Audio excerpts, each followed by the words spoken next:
The Street Files, a complete mystery short story, every Wednesday. File 32, The Richmond Murder.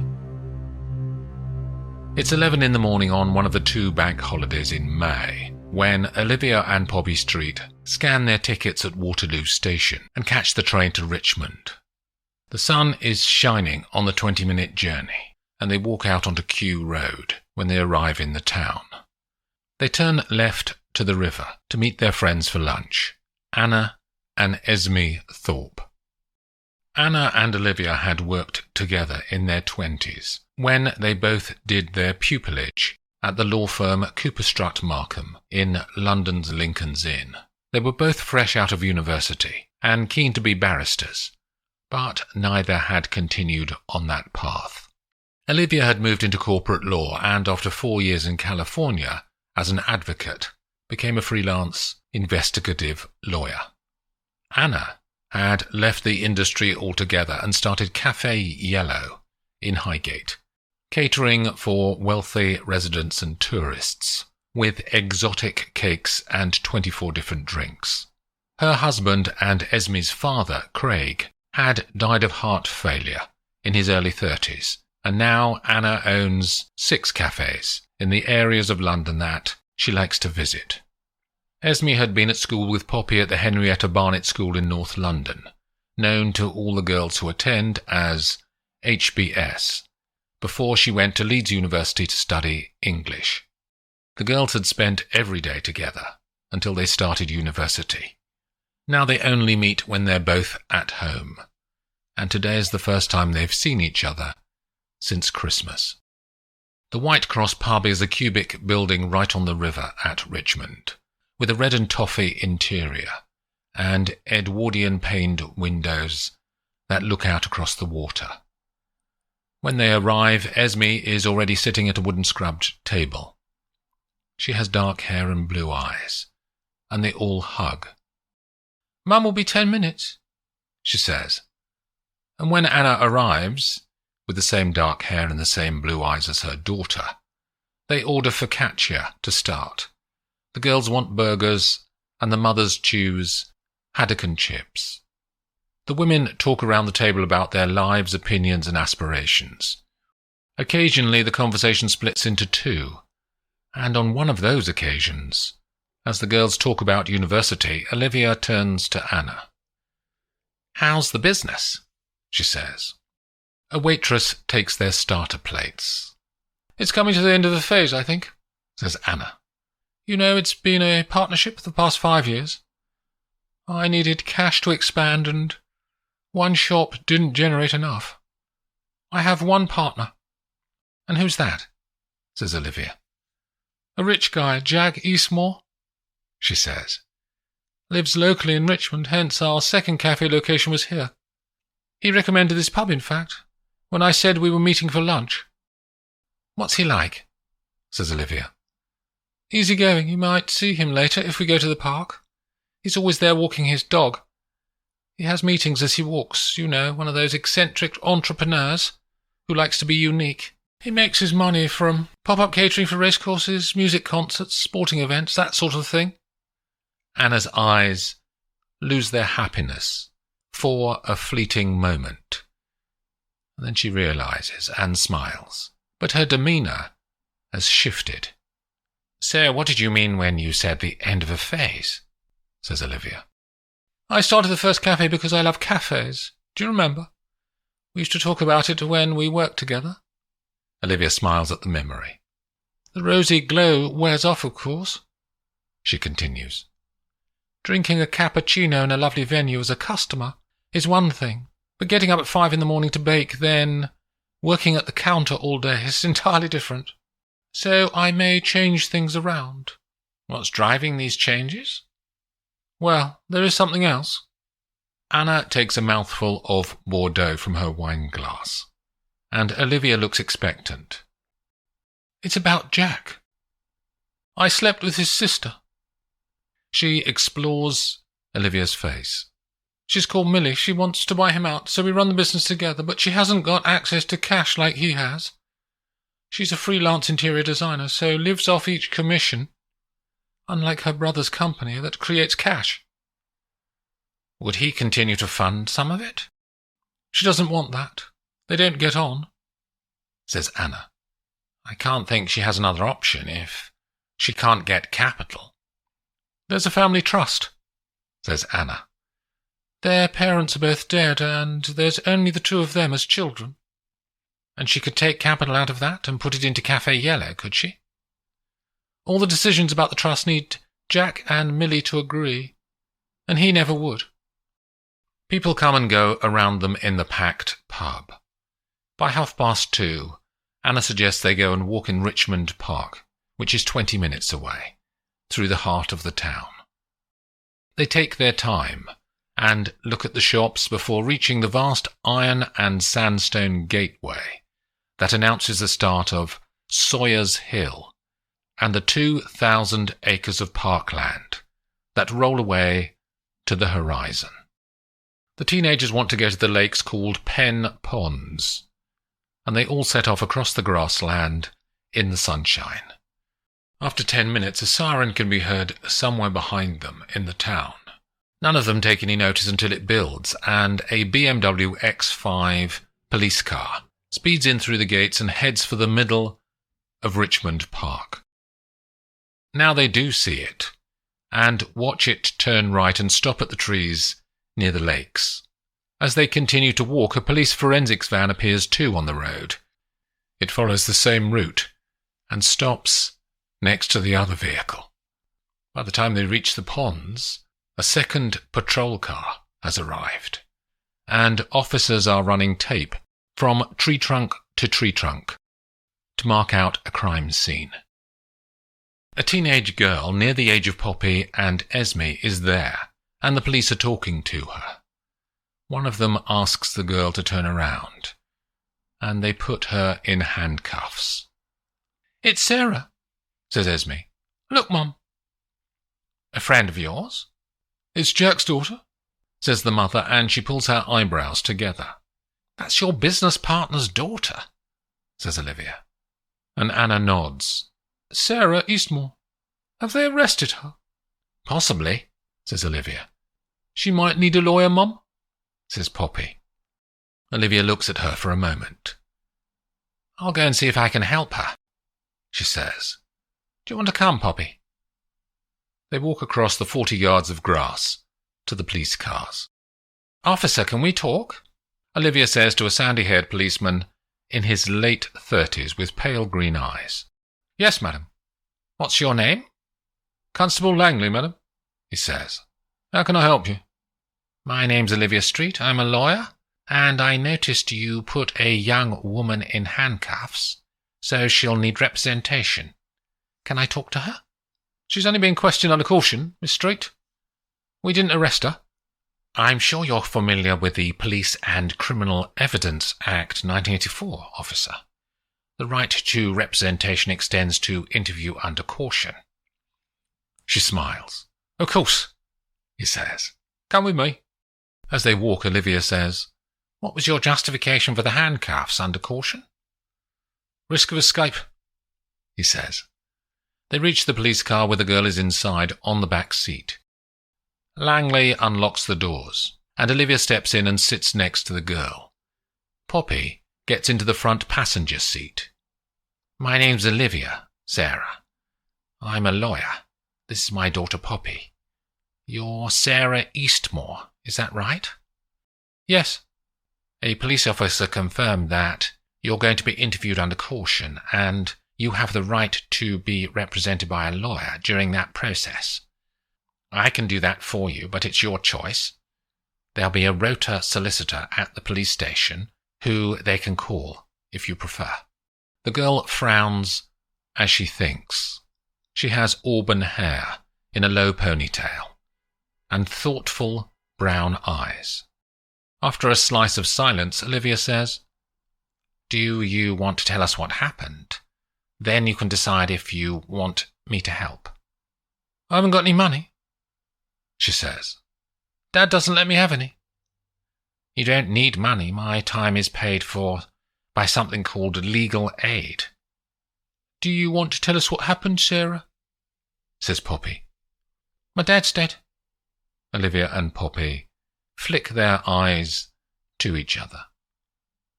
This is Jack Eastmore, your father? Says Olivia, and the girl nods. Can I ask how old you are? 19 next month. Tell us what you know. We live in town, we got a black Labrador, and Dad always walks the dog. Today I said I'd go with him. He always does the same route up here, round the ponds, then back. Sarah looks at each of them in turn, and they nod slightly to encourage her to continue. Dad had been on his phone since he left the house. He does his business calls out here, so I messaged Charlie to come out and meet me, because Dad might be ours. Who's Charlie? Says Poppy. My boyfriend. Dad hates him. Why? I don't know. They just always argue. So you reached the ponds. Then what? Dad said that he had to meet someone near the pond, so he walked off. Did Charlie turn up? Says Poppy. No, Charlie never arrived. He messaged me to say he couldn't make it. He's flaky like that. Charlie lives in Richmond? Says Olivia. In Kew, over the main road. And what happened after that? I had the dog and was throwing a stick to him when a woman screamed from the woods. I didn't take much notice, but people started running over and the dog ran over, so I followed. She looks at Poppy. People were talking about a dead man in the trees, and they were going in to look at him, so I did too. That's when I saw it was Dad. Her eyes are watery in the sunshine. Then I said, that's my dad, to everyone, and some stupid bloke grabbed my arm and wouldn't let it go. He said the police had been called and I couldn't leave. Then the police arrived and talked to you, says Olivia. And they handcuffed you? Yeah. And you saw nothing apart from that? No one following you or your father? Or lurking about near the trees? No, nothing, says Sarah. I need to ask you formally. Did you have any connection with the death of your father? She frowns again and looks down as she shakes her head. No. So, are you happy for me to be your lawyer? The police just need evidence, and you being in the area is circumstantial. It's not the basis for a conviction. So don't worry. They haven't arrested you, remember. They just want to talk to you, and I'll be there when they do that. Okay, I want you to do that for me, says Sarah. Poppy and I will go and talk to the police a bit more and see if there are any witnesses. Our job is to prove to the police what did actually happen. Why do we have to prove it? Don't they believe me? It's just the way law works, says Poppy. They leave the police car and Constable Langley locks Sarah inside again. Olivia and Poppy walk to Anna and Esme, and on the way Olivia asks Poppy to take Esme away on a walk so that Olivia can talk to her mother alone about the death of Jack. Poppy beckons Esme when they arrive, and they walk off towards the ponds. Jack's been killed, says Olivia to Anna when they're alone. He was walking the dog with his daughter and went off to meet someone. Then he was found in the trees. Anna is quiet. Can you tell me more about him? She says. He's married to Rebecca, who is Sarah's mother, but they're estranged, not divorced. Ships passing in the night, really. Rebecca ran the business with him until something happened between them, and she became more and more distant. You don't know what that event was that caused their distance? Says Olivia, and Anna shakes her head. I only met her once, at a drinks reception years ago. Well, 5 years ago. It was the celebration of the start of Jack's investment in Café Yellow. The teenagers stand on the bank of one of the ponds. Sarah's dad's dead, says Poppy. Did Sarah kill him? Is that why they handcuffed her? She says she didn't. I wouldn't believe her, she's shifty. Always getting up to something. Her dad thought she was an angel. Why'd you say that? Says Poppy. Always scheming. She was an only child, and he bought her everything she wanted. They never said no to her, so she expects that everything she wants she gets. How do you know her? From junior school before you and I went to HBS. says Esme. I suppose she talked about Charlie Dean? Her boyfriend, yes, she did. But he never turned up.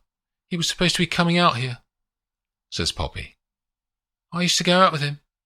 I dumped him because he lied all the time. 5 minutes later, Esme looks up, across the grassland, and she says, Talk of the devil. Here he comes now. The dogs have smelt the blood.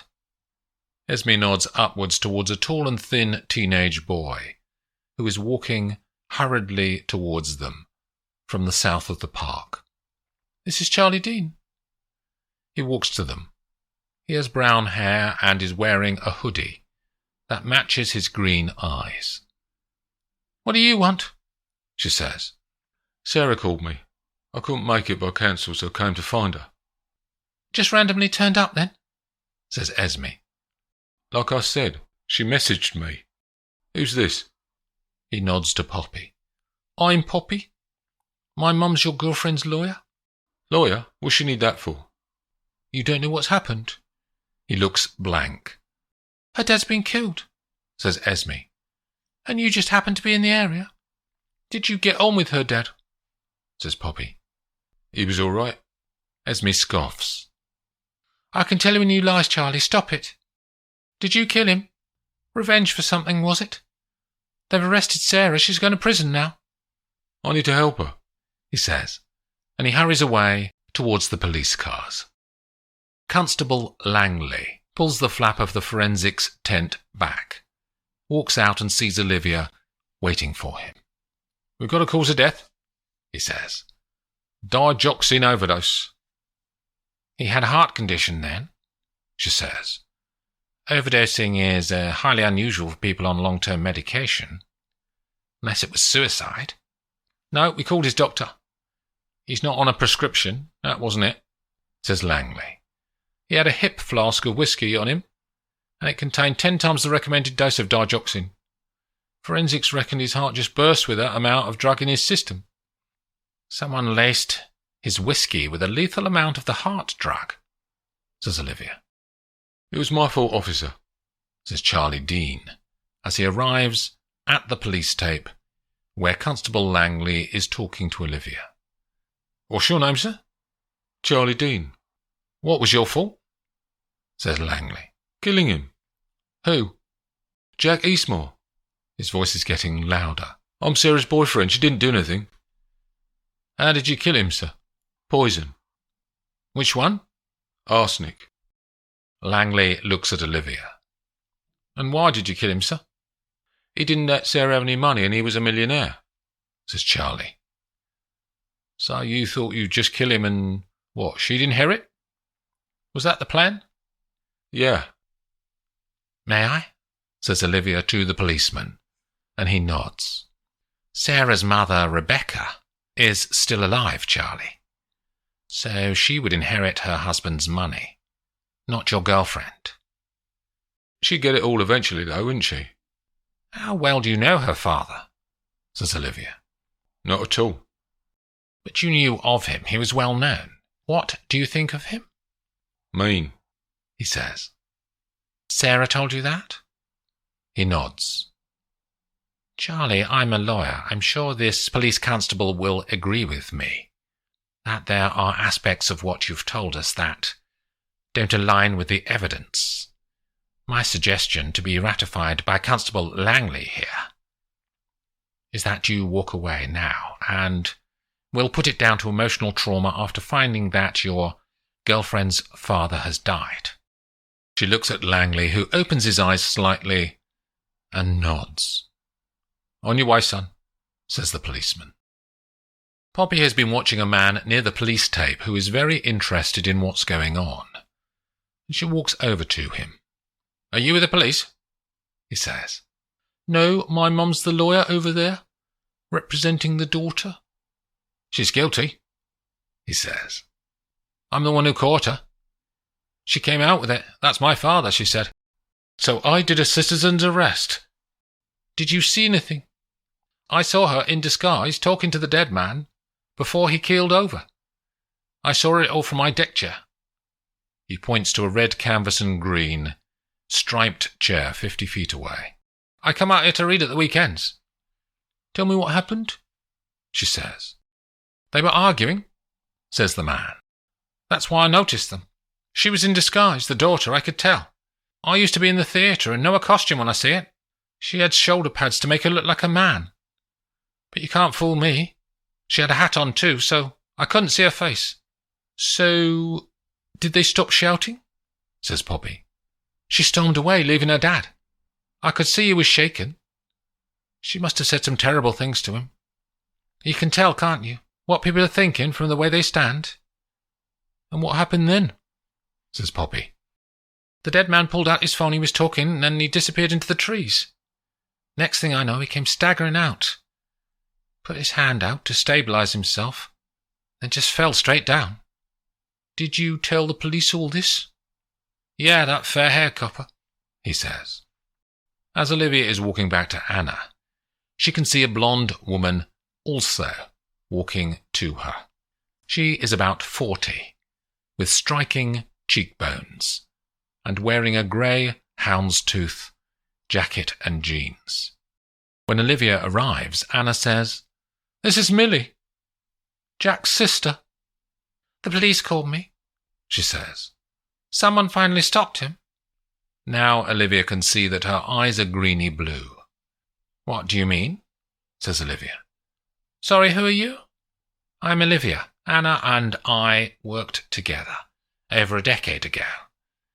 I'm an investigating lawyer and I'm representing Sarah, your niece. The police are going to interview her under caution. She's not the killer. I know. That's why I'm defending her. You don't seem very sad about your brother's death. He spent his time telling me what to do. Olivia looks at Anna for a moment, then back to Millie.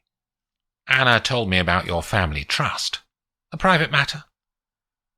Millie smiles disingenuously. But a reason to want him dead. Olivia holds her gaze, and she can see Millie's mind twisting about as she decides how to approach this stranger, who may have influence. Where were you earlier today? She says. I live on the other side of the park. My house backs straight onto it. I often come out here to walk and think. Did you see your brother today? You think I killed him to get the money from our family trust? What was his health like? She says, ignoring the woman's question. Good, generally, like anyone. The odd cold and virus, why? He didn't have a heart condition? No. My late husband had one, says Anna. He was on that medication for years. What's it called? Digoxin, says Olivia. That's the one. Olivia looks back to Millie. Jack had a hip flask on him. Was that normal? I never saw him without it. It was his security blanket. Was he alcoholic? Ask his wife. They're estranged, aren't they? She and I are close friends, bonded over living with Jack and finding out what he was really like. Which was what? Controlling. After another 5 minutes of Millie sidestepping her questions, Olivia excuses herself and goes to talk to Poppy to compare notes on their conversations. They meet near the police tape as the forensics officers and Constable Langley continue working on the crime scene. You first, Mum, says Poppy. Firstly, the cause of death was an overdose of a heart drug in his hip flask. He had no history of a heart condition. Can you just buy that drug? No, prescription only. Secondly, his sister didn't have a good relationship with him, and they were both party to a family trust fund that needed them both to agree on expenditure of the capital within the fund. OK, my turn, says Poppy. The daughter's boyfriend is a bit weird. Esme used to go out with him too, and she's still antagonistic about him. She said he lies all the time. I was there when he told the police that he had done it, says Olivia. That was a lie. He was protecting Sarah. That means He thinks Sarah is guilty. Yes, or just in love with her, of course.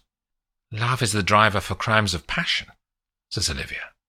Could she really have done it? Says Poppy.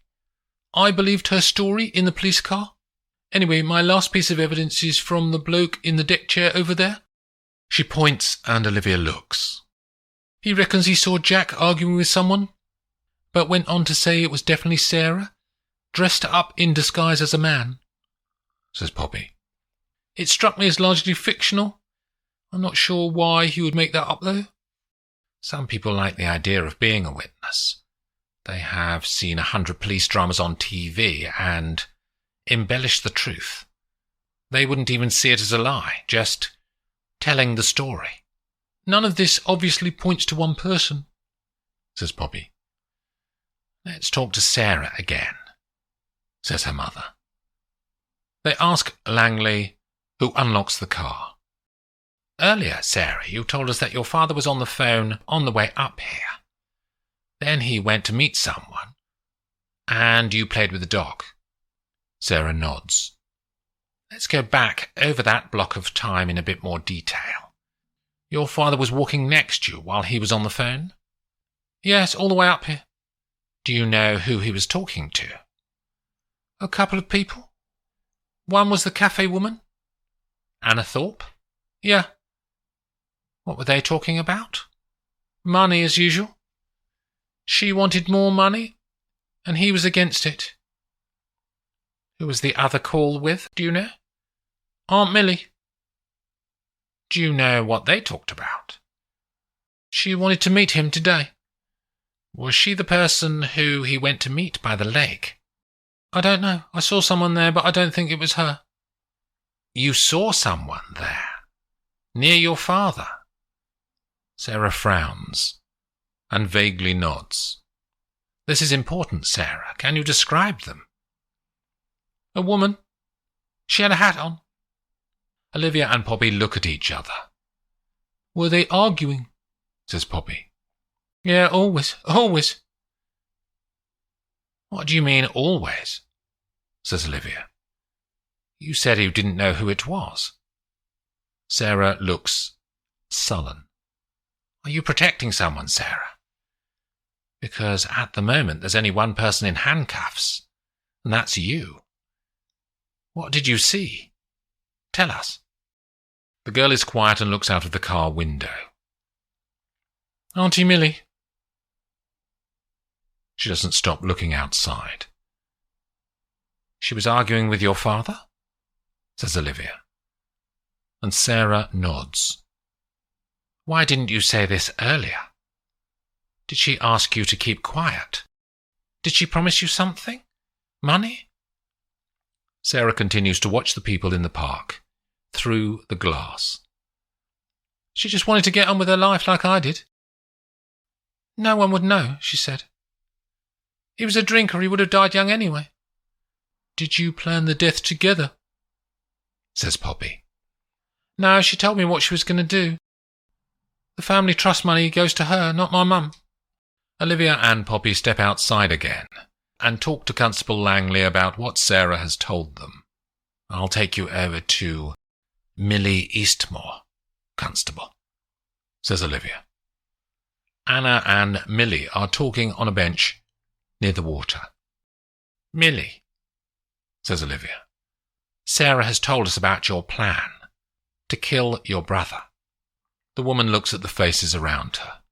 The girl has always been a liar. She did it, mark my words, and now she's panicking. How did you get the heart drug? Says Poppy. Your brother died of a massive overdose of digoxin. What? Says Anna. The same one that my late husband was on. Millie looks uncomfortable now. There was some left in the bathroom cabinet after Craig died, and you asked me about it. Anna looks directly at Millie.